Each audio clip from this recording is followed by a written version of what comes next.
RMN Listen Win Anodan Basket Edition. Okay, yes, sa maing hapon mga kasama. Og galibot si Roy napunta kauban nato si Radyo Man Dudong Erin Lumusbog alang sa pagtunol og kining panudan or basket edition.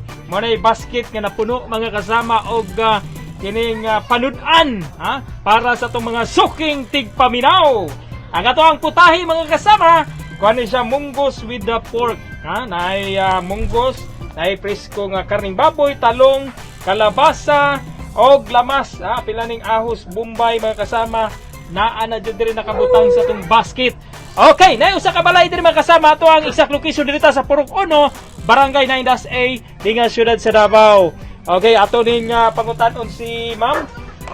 Naminaw jud sa DXDC ha, atong naabtan mga kasama. Kinsa may pangalan nato Ma'am? Allen Sairi, Naminaw man jud ka og DXDC, kinsa may nailhan nimo si DXDC? Bernard Pantalio. Adi ka basta-basta si Sir Bernard Pantalion jud iyang nailan mga kasama. Og tungod niya na iyang gimong number 1 ang DXDC ato nang ituno kasamang dong. Okay. Ang basket nga napuno og kining panudan dawata Ma'am. Kinasing-kasing gikan sa DXDC Armen Davao. Unsa may mensahe nato Ma'am sa imong mga silingan diri sa barangay 9? Mga silingan mamina taog DXDC kay nagalibot sa Roy sila may na lang malibre ang atong panudan. Okay, solbad ang panihapon. Yehey! Congratulations Ma'am sa imong makanunay nga pagkapaminaw.